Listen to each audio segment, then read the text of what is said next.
ప్రజలారా, బెంగళూరులోనంట ఒక హీరోయిన్ అట, కన్నడ స్టార్ ఆమె. ఆమె ఏం చేయాలి? సినిమాలు చేయాలి, లేకపోతే సీరియల్ చేసుకోవాలి. కానీ ఆమె పని చేస్తుందంట. ఏం పని? నడుము చుట్టూ చుట్టుకుందంట 14.2 కిలోల బంగారాన్ని.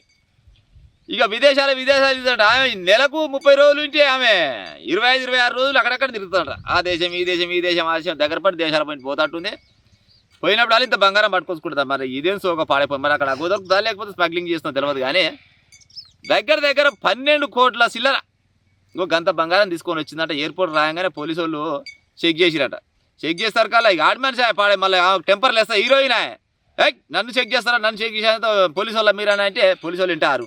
ఏం సంగతి అని చూస్తారు కదా, నడుము చుట్టూ 14 కిలోల బంగారం ఉందంట. 14 కిలోల బంగారం ఉందని అమ్మర కొడుకు అయ్యో దగ్గర ఆయమని ముచ్చట ఉందనుకోని చక్కగా ఇంటికి కొనిపోయారట.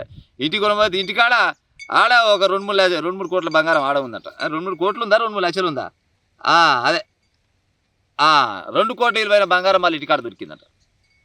హీరోయిన్ అంటే సమాజానికి కొద్దిగా మెసేజ్ చేయాలి. సరే అది సినిమా పరంగా అయితే లెక్క. కానీ ఈమె మాత్రం ఏకంగా బంగారం స్మగ్లింగ్ చేస్తున్నాడు. సినిమాలలో చేస్తారు కదా, ఇక సినిమా మొత్తం నిజ జీవితంలో కూడా సినిమా లెక్కనే ఉన్నట్టుంది. పాడైపోను ఇక గసంటి పని చేస్తుంది. ఇక చూడు గిసంటి వార్తలు ఉన్నాయి ఇవాళ.